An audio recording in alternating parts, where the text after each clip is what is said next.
Bases loaded, 2 out. 1-0 pitch. Chopper left side. Young gets another chance. This one bounces right to him. And Nathan Eovaldi somehow gets out of the bases loaded, nobody out situation. What is up, everybody, and welcome into Flippin Bats. Game 2 of the ALCS has just come to a close. I am joined down here, as always, by Alex Curry. Alex, high drama tonight. Completely different ball game than we got last night. A lot went on here tonight. I mean, the Rangers are still undefeated this postseason. Like, let that sink in for a moment. And it was all Rangers to start this game. They got to Framber Valdez very early, but it's not to say that the Astros did not have opportunities tonight. Yeah. They had bases loaded with no outs at one point, and then the ninth, 2 balls that almost left the ballpark. They just could not close it up. They could not get the job done. And honestly, Ben, I don't know what to think at this point. We both had the Astros taking this series. You had them in 5. I had them taking it in 6. That's not happening at this point. What are we supposed to think right now? Well, I can promise you the Astros won't win it in 5. 100% can guarantee that. But let me tell you what to think. The Texas Rangers delivered a potential knockout blow here tonight in Houston.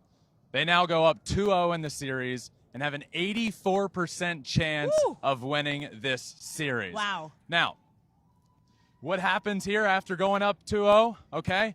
Not only just for the Rangers, you have the Houston Astros, and historically what that means in a series. Look at this. Look at those flags up there, Alex. You see that 17 banner? You see that 22 banner?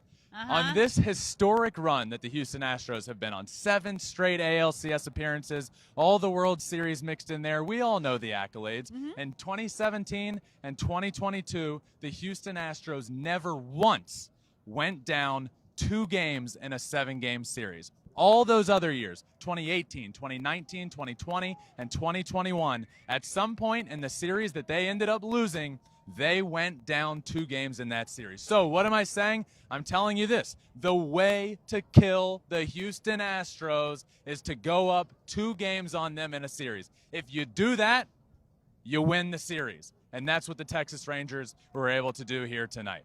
Next, the Texas Rangers are going home. Yeah. Where they're one of the best teams in baseball. The 2nd best home run differential in all of baseball. The 4th best home record. They thrive at home. They are a different ball team at home, and they love going back there. I've heard guys talk about playing there and hitting there. They love the batter's eye, the new stadium, the ball carries, everything about it. That team loves playing there, and now you don't have to worry about going back 0-2. Well, at least we're home, or 1-1. Okay, we're going home. We feel great.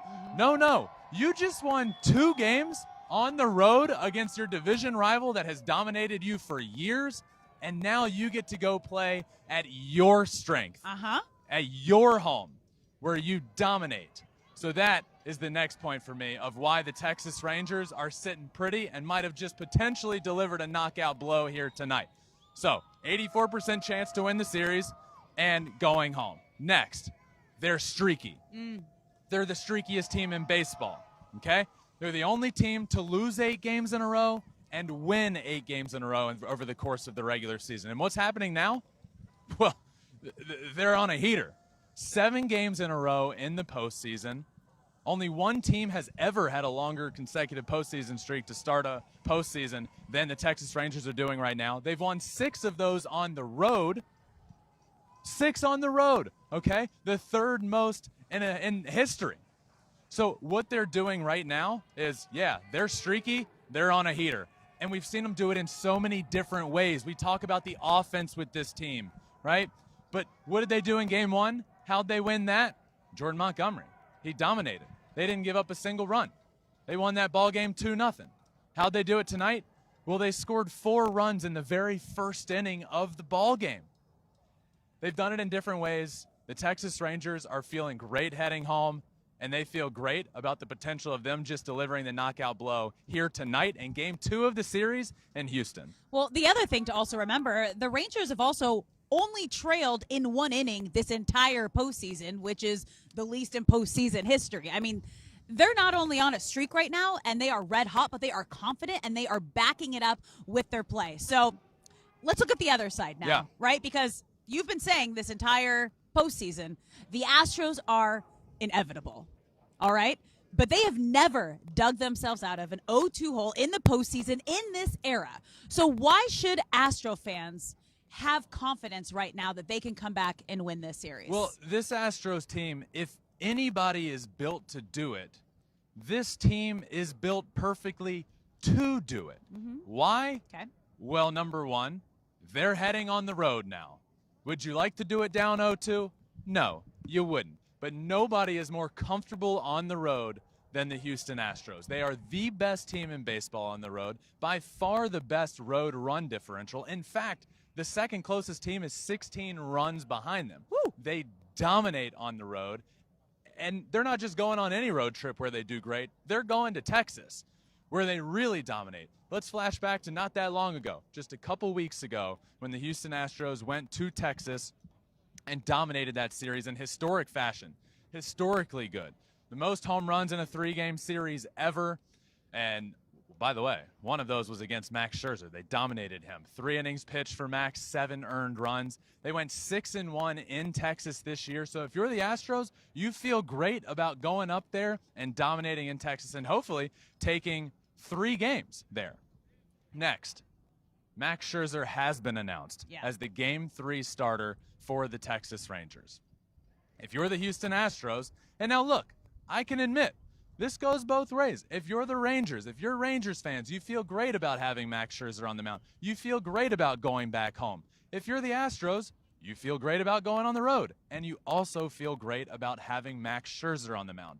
Why? Because of everything we've been saying over the last few days and in the pregame shows.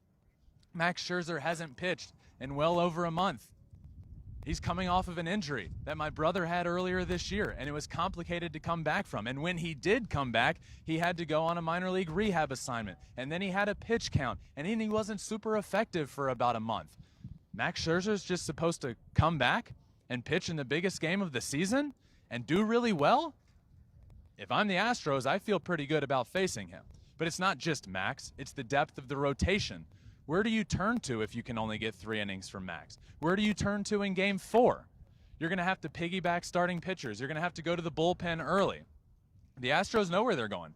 Christian Javier in Game 3, who threw really well against Minnesota, and Jose Urquidy in Game 4. It's not announced, but most likely. And then the bullpen advantage. It's not just the starting pitching depth, it's everything.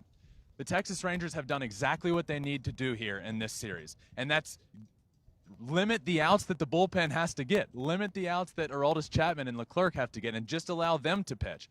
But with Max Scherzer pitching in Game 3, the Rangers are going to have to get to that bullpen earlier. If you're the Astros, that's what you want. More outs to have to get for the Rangers bullpen, and you get to face them more and more. So pitching depth for the Rangers is a struggle, and the Astros are going to look to exploit that. But speaking of Max Scherzer, Alex, we know he's going in Game 3.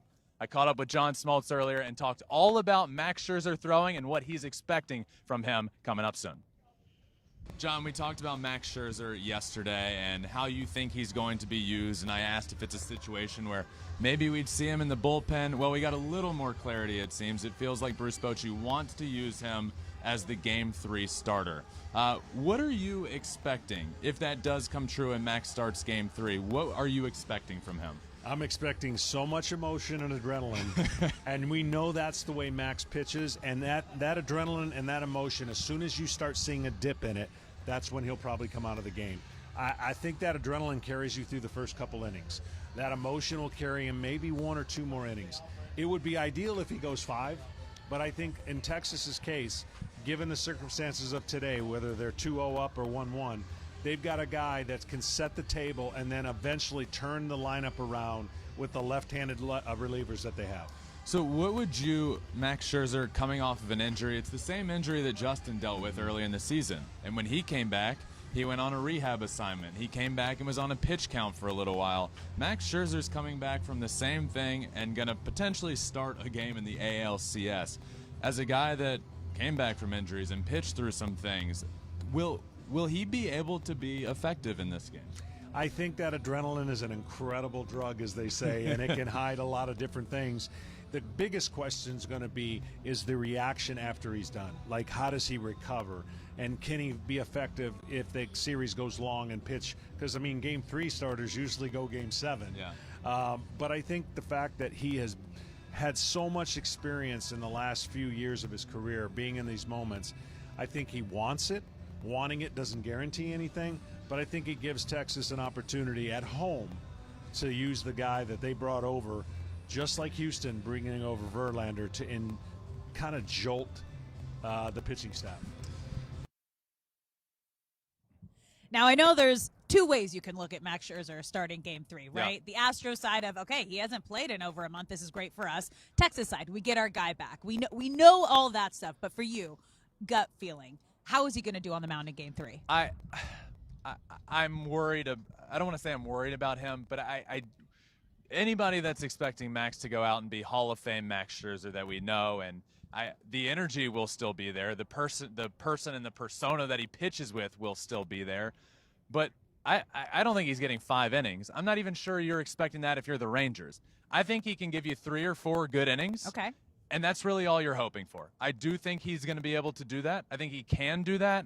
But we'll see come Game 3. Yeah, Wednesday. Yeah. So, Alex, right before the show started, I caught up with Mitch Garver, who, by the way, a guy that I played against in the minor leagues for years. The second we saw each other, we called up, and he was just like, man, we played a million times against each other in Lakeland, and I'm just so pumped to see him over there doing his thing for the Rangers, having a big impact on the reason the Rangers are here right now, and was able to catch up with him and talk all about this Rangers team taking 2 on the road, and you could hear in his voice how important that was to him and this team. Let's listen to that. Here with Mitch Garver. Congratulations taking a 2-0 lead in this series. You go on the road into Houston, division rival, been here 7 straight. You guys know the story. How awesome is it to be heading back home up 2-0 in this series? Hey, those are big games right there. Taking those on the road in a hostile environment like this, really, really impressive. I mean, I think we got to hand the game ball over to our stud, Evo, and our catcher, Jonah. Man, he's been our rock all year, and he continued to do it tonight. Now you guys head back home. You've only played 1 home game this entire postseason. Now you get at least 2. You could wrap it up there. How excited is this team to be taking a 2-0 lead back to where you guys play some of the best baseball of anybody in all of MLB? We're excited. We like hitting at home. I know our fans are really excited too. They only got 1 little taste against Baltimore, but they're excited to have us back home. So it should be really a rowdy series. What was the game plan tonight against Framber? You come out, you guys put up 4 early, ended up being all you needed, really, 5-4 ball game. What was the game plan for you guys against him? Yeah, we wanted to limit chase and put the ball in play early. And, you know, we capitalized on an error by him throwing the ball up the line, and we were able to just kind of single him to death there in that first inning. Putting up 4 early was huge. Jonah came through in his second at-bat, hit that homer. I would have liked to add a few more there late, but their bullpen's so solid, man. How pumped are you guys to have Max going in Game 3 of this series? We're all excited, man. He's been itching. He's been chopping at the bit to get out there. We know the competitor that he is, and, man, I can't wait to see him in a postseason. Congrats, buddy. Thank you, man. It was awesome catching up with Mitch Garver after Game 2. Alex, a lot happened in the course of that. The field is completely covered now. The roof has opened. It got real chilly in here real quick. I started crying. Alex started crying immediately. Happens. She gets really emotional when the roof starts opening. She just gets really emotional. Now the full left eye is about to go. It's okay. All right, well, let's wrap this thing up. Time for us to go. I think they're slowly trying to push us out of here. So tell me, who's your player of the game today? It was Nathan Eovaldi. Has to be. There were some good offensive performances from them, sure. But Nathan Eovaldi today, when he needed to step up, he did it. Specifically in the inning with bases loaded, nobody out, struck out Diaz, struck out Altuve, weak contact from Alex Bregman. What an unbelievable performance to be able to get out of that. When he needed to step up, he did. Nathan Eovaldi is my player of the game. My eyes are full crying now. Alex is a mess. It happens. It's okay. That's it. I'm so happy, sad. No, you guys, the wind makes my eyes water. We'll be back on Wednesday. But you know what we're doing tomorrow? What? We are driving to Dallas. And what are Ben and I going to do? We're going to have a road trip. And we're going to have a lot of fun. I've never done a road trip in You've Texas. never done a road trip? Texas. What is wrong with you? In Texas. So what do you do? Are we going to get barbecue? Are we going to see some cool things? What's Buc-ee's? We're going to Buc-ee's. What's Buc-ee's? We're stopping at What Buc-ee's? is Buc-ee's? You guys, I haven't spent that much time in Texas. We're I going to have stop no at idea. a Buc-ee's. We're going to stop at Whataburger. Never knew We're going Whataburger. to compare it to In-N-Out. We got a lot to do. We got to go Okay. get barbecue. We have a lot to do. This Okay. 3.5-hour road trip is Tomorrow. If it's anything less than 8 hours, we have not succeeded on our road trip. I'll be wearing my cowboy boots. I'll be wearing my cowboy hat. I'll be wearing my belt buckle. We're going to have a good old time. Okay, so we're not riding horses from I might even ride a horse. Dallas. I might even ride a horse. No, All it's right. not. Wrap it up. Flippin' Bats We're done. is heading up to Dallas. Game 3 of the series is on Wednesday. We will be up there, live pregame show, postgame show as well. But Alex, that does it here for our first stop in Possibly. Houston. Will it be our last stop in Houston? They got to win in Dallas.